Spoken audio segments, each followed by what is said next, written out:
Dans un village niché au cœur de la vaste savane africaine, entre des collines verdoyantes et un grand baobab millénaire, brillait une flamme éternelle. Ce feu sacré, au centre du village, n'était pas un simple foyer. Il était le lien vivant entre les habitants et leurs ancêtres, un symbole de protection, d'espoir et d'unité. Chaque soir, les villageois se rassemblaient autour de cette flamme pour chanter, raconter des histoires et partager leur joie et leur peine. Depuis des générations, une tradition sacrée voulait que la fille du chef veille sur ce feu. Elle avait pour rôle de l'alimenter, de le protéger du vent et des tempêtes, et d'assurer qu'il ne s'éteigne jamais. Amina, la fille du chef, avait hérité de cette responsabilité à seulement 12 ans, après le décès de sa mère. À présent âgée de 16 ans, elle était devenue une jeune femme respectée pour sa diligence et son sérieux. Mais au fond de son cœur, Amina se sentait prisonnière. Tandis que les garçons du village partaient chasser, explorer les collines ou participer à des cérémonies guerrières, elle restait là, à surveiller une flamme dont l'éclat semblait lui voler sa propre lumière. Elle aimait son village et comprenait l'importance de sa tâche, mais elle se demandait souvent, pourquoi cette responsabilité reposait-elle uniquement sur ses épaules? Pourquoi son destin semblait-il déjà tracé, sans qu'elle ait son mot à dire? Les soirs de pleine lune, lorsque tout le village dormait, Amina se tenait près du feu et contemplait les étoiles, rêvant d'un monde plus grand que celui qu'elle connaissait. Elle se demandait s'il était possible d'être plus que la gardienne d'un feu, si elle pouvait trouver sa propre flamme, quelque chose qui illuminerait non seulement le village, mais aussi sa vie. Ses pensées la tourmentaient, mais elle les gardait pour elle, craignant que ses doutes ne soient perçus comme un manque de respect envers ses ancêtres. Cependant, un événement inattendu allait changer le cours de son destin. Une nuit, une tempête d'une violence inouïe s'abattit sur le village, éteignant le feu sacré pour la première fois depuis des générations. Ce fut le début d'un voyage qui révélerait à Amina une vérité profonde. La lumière qu'elle cherchait ne se trouvait pas à l'extérieur, mais dans son propre cœur. Le village s'éveillait doucement sous les premières lueurs de l'aube, baigné par la lumière dorée qui s'étendait sur la savane. Les chants des oiseaux résonnaient entre les collines, et la brise matinale portait avec elle l'odeur familière de l'herbe fraîche et des braises du feu sacré. Amina était déjà debout, agenouillée près du foyer ancestral. Elle ajoutait avec soin quelques brindilles pour raviver la flamme qui vacillait encore après la longue nuit. Depuis 4 ans, ce rituel faisait partie de son quotidien. Dès qu'elle ouvrait les yeux, elle venait nourrir ce feu qui était plus qu'une simple source de chaleur. Il représentait l'âme de leur peuple, le souvenir des ancêtres et le lien entre les vivants et le monde spirituel. Chaque crépitement semblait murmurer des récits oubliés, chaque étincelle évoquait une prière silencieuse. Pourtant, ce matin-là, le cœur d'Amina était lourd. Tandis qu'elle observait les flammes danser, elle sentit une pointe de frustration monter en elle. Elle se demandait, comme tant de fois auparavant, pourquoi elle devait être celle à qui revenait cette charge. Elle aimait son village et respectait ses traditions, mais elle ne pouvait s'empêcher de ressentir une injustice. Elle regarda vers l'horizon, là où les collines semblaient se perdre dans l'infini. Là-bas, les garçons de son âge s'apprêtaient pour une nouvelle expédition. Ils portaient des lances et des carquois remplis de flèches, leurs visages marqués par l'excitation de l'inconnu. Amina soupira en silence.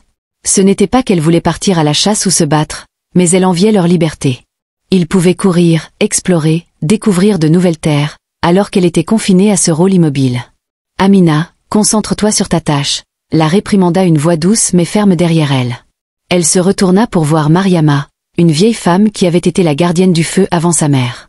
Mariama était considérée comme une sage du village, mais sa rigidité irritait parfois Amina. « Tu es la fille du chef, Amina. Ce feu est ton héritage, ton devoir.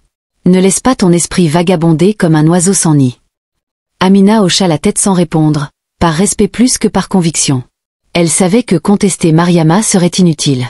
Mais en elle, une tempête grondait. Pourquoi ce devoir ne pouvait-il pas être partagé? Pourquoi ce feu, qui devait unir leur peuple, lui donnait-il l'impression d'être seul? La journée passa lentement. Les villageois allaient et venaient, chacun occupé à ses tâches. Certains s'arrêtaient près du feu sacré pour prier ou offrir des présents, comme des calebasses de lait ou des fleurs. Amina les accueillait avec un sourire, mais ses pensées étaient ailleurs. Vers le soir, alors que le soleil commençait à disparaître derrière les collines, elle se promena jusqu'au grand baobab situé à l'entrée du village. C'était son refuge, un lieu où elle pouvait réfléchir sans être dérangée. Ses mains caressèrent l'écorce rugueuse de l'arbre, et elle leva les yeux vers ses branches imposantes. « Tu sembles troublée, petite flamme », dit une voix familière. Amina se retourna brusquement et vit Djalil, le vieux conteur du village. Il portait son bâton orné de coquillages et de plumes, et son sourire révélait des dents éclatantes malgré son âge avancé. Djalil avait toujours le don d'apparaître quand elle en avait le plus besoin. « Je réfléchissais, répondit-elle après un moment. À quoi réfléchit la gardienne du feu sacré? Demanda-t-il en s'asseyant sur une racine épaisse du baobab. Amina hésita, puis se laissa aller. Pourquoi ce rôle doit-il être le mien, Djalil? Pourquoi suis-je confinée à surveiller un feu alors qu'il y a tant d'autres choses à apprendre, à voir? Est-ce cela ma vie entière? Le vieux conteur hocha lentement la tête. Ce sont des questions importantes, Amina. Mais as-tu déjà pensé à ce que représente vraiment ce feu? Elle le regarda, intriguée. C'est le symbole de nos ancêtres, de notre unité. Mais parfois, je me demande si je comprends vraiment sa signification. Djalil sourit mystérieusement. Le feu est plus qu'un symbole, petite flamme. Il est le reflet de quelque chose de plus profond, de plus puissant. Chaque être porte en lui une lumière, un feu intérieur. Mais il faut du courage pour le découvrir et encore plus pour le laisser briller. Peut-être que ton rôle n'est pas de simplement garder ce feu, mais d'apprendre ce qu'il peut t'enseigner sur toi-même. Ces mots résonnèrent en Amina comme une douce mélodie. Elle resta silencieuse, absorbant la sagesse de Djalil. Ce soir-là, alors qu'elle veillait sur le feu sacré, une étrange sérénité s'installa en elle. Elle sentit que quelque chose de plus grand l'attendait, quelque chose qui dépasserait les limites de son rôle actuel. Mais elle n'aurait jamais imaginé à quel point sa vie allait bientôt changer. Quête pour découvrir la lumière qu'elle portait en elle-même. Le monde des esprits se dressait devant eux, imposant et mystérieux. Sous la lumière tremblante de la lune, ses parois semblaient vivantes, comme si les esprits eux-mêmes veillaient depuis ses flancs escarpés. La forêt dense qui entourait ces contreforts bruissait de sons inquiétants, des cris d'oiseaux nocturnes, des bruissements dans les fourrés, et parfois, un hurlement lointain qui glaçait le sang. Amina et Malik échangèrent un regard, mêlé de détermination et d'appréhension. « Nous devons garder notre courage », murmura Malik, en ajustant son arc sur son épaule. « Le feu sacré dépend de nous. » Amina hocha la tête. Elle serra dans sa main la torche de bois sacré qu'elle portait, symbole de leur mission. Mais au-delà de cette quête pour rallumer la flamme, elle ressentait un appel plus profond, comme si le mont lui-même lui murmurait des vérités qu'elle n'était pas encore prête à entendre. Ils s'avancèrent dans la forêt, leurs pas précautionneux écrasant les feuilles mortes. L'air semblait plus lourd à chaque mètre parcouru, chargé d'une énergie qu'ils ne pouvaient expliquer. Malik, vigilant, scrutait les environs, prêt à réagir au moindre danger. Amina, quant à elle, était absorbée par les ombres mouvantes qui dansaient entre les arbres, comme des silhouettes fantomatiques.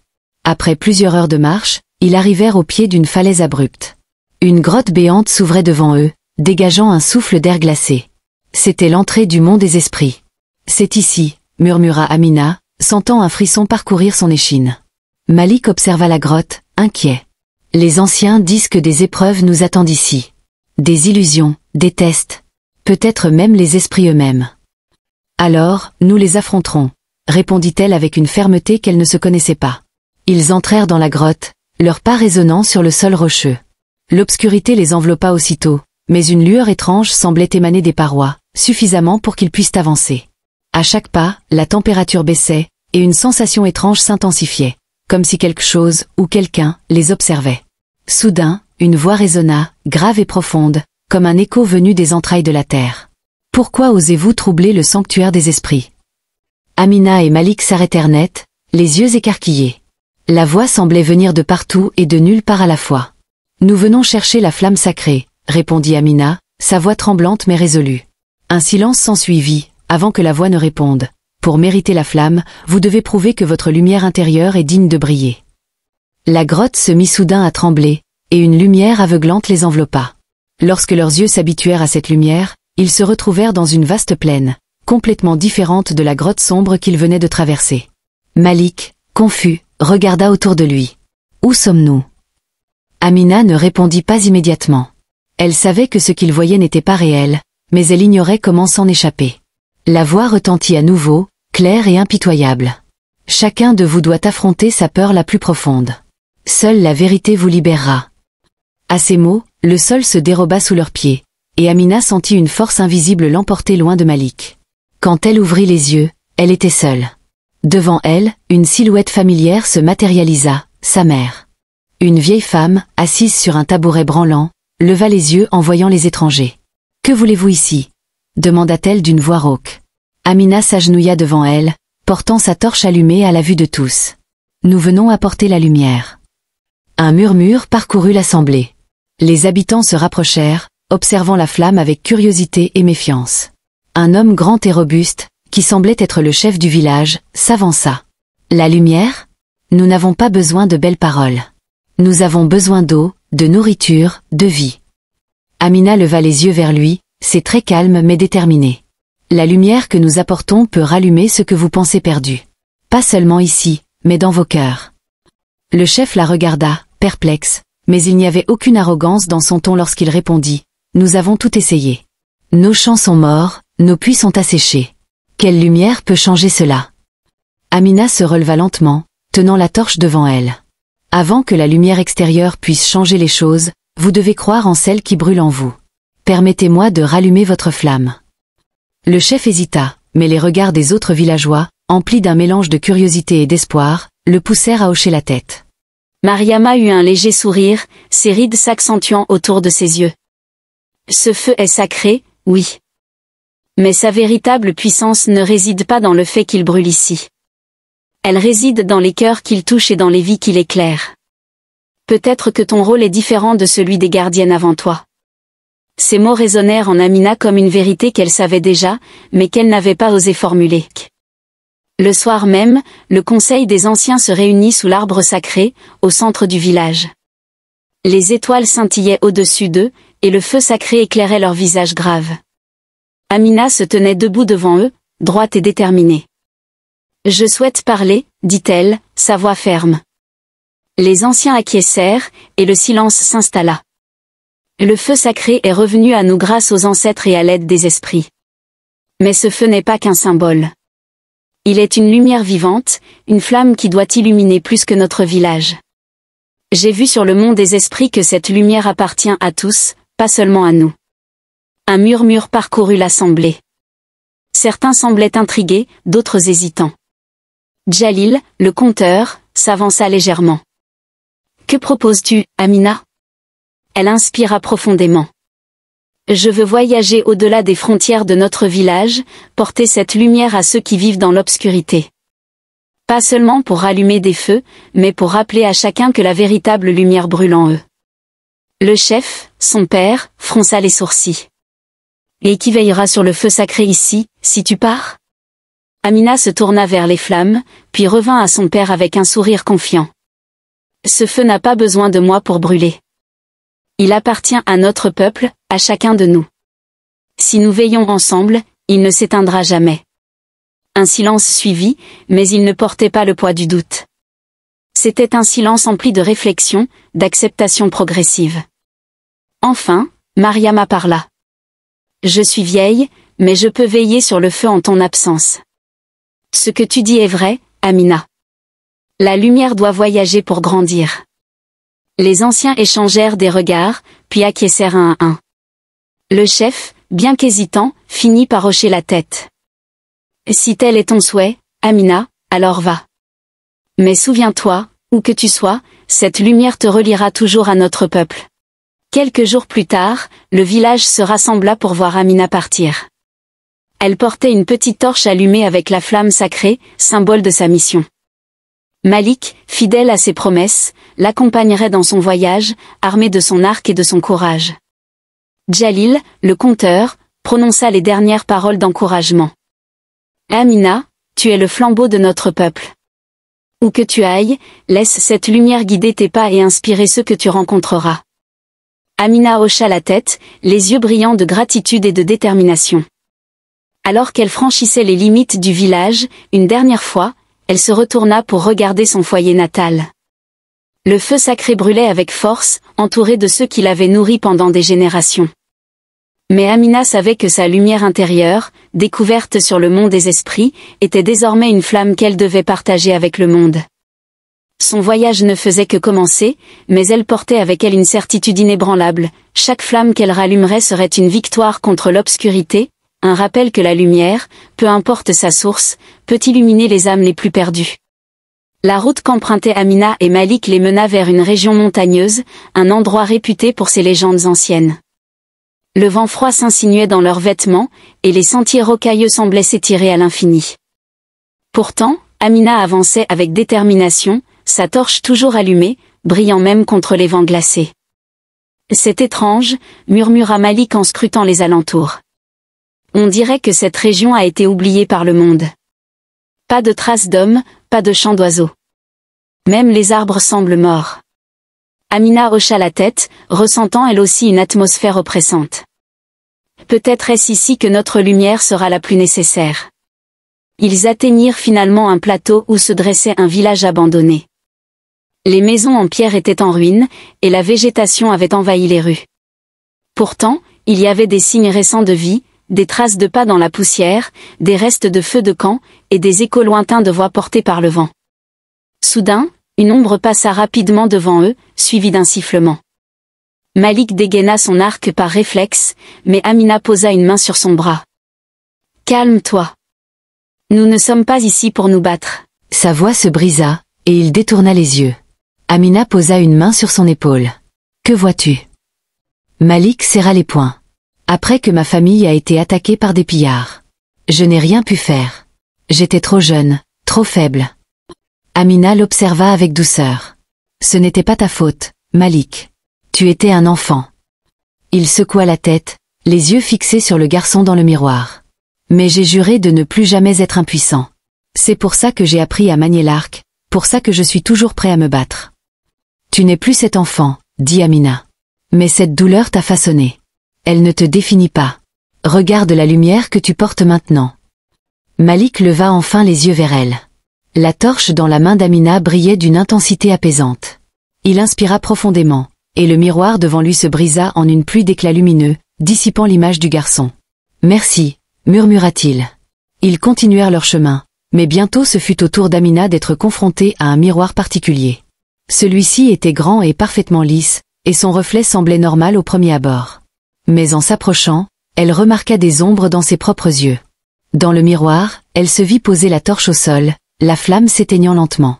Elle semblait abattue, comme si la lumière qu'elle portait ne suffisait plus. « Amina » appela Malik, voyant qu'elle restait figée. Elle secoua la tête, les larmes lui montant aux yeux. « Et si je n'étais pas assez forte ? Et si cette lumière s'éteignait, malgré tous mes efforts ?» Le miroir murmura des paroles qu'elle seule pouvait entendre. « Tu ne peux pas tout porter seule. Même la lumière la plus vive a besoin de combustible pour brûler. » Amina se sentit submergée par le doute, mais une main ferme saisit la sienne. C'était Malik. « Tu n'es pas seule, Amina, » dit-il. « Nous portons cette lumière ensemble. » Elle serra sa main, retrouvant un peu de force. Puis elle leva la torche, et la lumière qu'elle portait sembla repousser les ombres dans le miroir. Celui-ci éclata, laissant derrière lui un éclat brillant qui s'éleva dans la brume avant de disparaître. Séparés ? Le vieil homme la regarda profondément. « La flamme est en vous, Amina. Elle ne dépend pas de l'objet que vous portez. Elle est née de votre cœur, et elle ne vous quittera jamais. Ce que vous devez sacrifier n'est pas ce que vous tenez dans vos mains, mais ce que vous croyez être l'unique source de votre lumière. » Les mots résonnèrent en elle. La torche n'était qu'un symbole, un moyen de diriger la lumière. La véritable lumière résidait en elle, dans ses actions, dans sa foi, dans la capacité à inspirer ceux qu'elle rencontrait. Le vieux monsieur sourit alors, un éclat de sérénité dans ses yeux. « Vous avez compris, jeune fille. La lumière que vous portez n'a jamais été éteinte. Elle est en vous, et elle illuminera bien plus loin que ce que vous imaginez. » Amina se redressa, le cœur apaisé. Elle tendit la main vers le puits vide, et à cet instant, une lumière nouvelle, douce et infinie, s'éleva de l'obscurité, envahissant tout autour d'elle. Le village entier sembla respirer profondément, comme si un lourd fardeau s'était levé. Amina tourna son regard vers Malik. « La flamme ne se trouve pas dans ce que nous portons. Elle se trouve en nous, dans chaque acte de bonté, dans chaque geste de partage. » Le village se réveillait, peu à peu. Et Amina savait qu'elle avait accompli sa mission, rallumer les cœurs et faire briller la véritable lumière. Le vent soufflait doucement sur la plaine où Amina et Malik se tenaient, observant le village désormais éveillé par la lumière d'Amina. Le feu sacré n'était plus un simple flambeau, mais une flamme qui brûlait dans les âmes, infinie et indestructible. Les habitants du village, autrefois plongés dans le doute et l'obscurité, sortaient lentement de leurs maisons, leurs regards empreints de gratitude. Amina sentit une paix intérieure, profonde et solide, qui se répandait à travers elle. Le sacrifice qu'elle avait craint de faire n'avait pas éteint la lumière, mais l'avait renforcée. La flamme qu'elle portait n'était pas dans la torche, mais dans chaque acte d'amour, chaque parole d'espoir, chaque choix guidé par la vérité. « Le village est sauvé », dit Malik, un sourire sincère illuminant son visage. « Mais tu sais, Amina, c'est toi qui as été la véritable lumière. Amina sourit, mais ses yeux étaient remplis de douceur. Ce n'est pas moi, Malik. C'est nous tous. Nous portons cette lumière ensemble, en chacun de nous. Il suffit de croire en elle et de la nourrir. Le vieil homme les observa depuis l'entrée de sa maison, un regard serein sur son visage. Il s'approcha, s'inclinant légèrement devant Amina. Vous avez brisé l'obscurité, jeune fille. Vous avez montré à notre peuple que la lumière n'est jamais perdue, qu'elle existe toujours, même dans les moments les plus sombres. Amina acquiesça. La lumière est plus forte que la nuit. Elle attend juste d'être réveillée en chacun de nous. Ils s'apprêtèrent à partir, mais avant de quitter le village, Amina s'arrêta un instant pour regarder les habitants qui reconstruisaient, qui retrouvaient leur foi et leur espoir. La lumière, dit-elle en regardant Malik, est une flamme que l'on transmet, pas une flamme que l'on garde.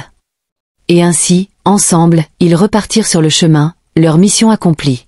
Mais Amina savait, profondément, que cette lumière qu'ils portaient ne s'éteindrait jamais. Elle continuerait de briller, toujours plus fort, illuminant le monde un cœur à la fois.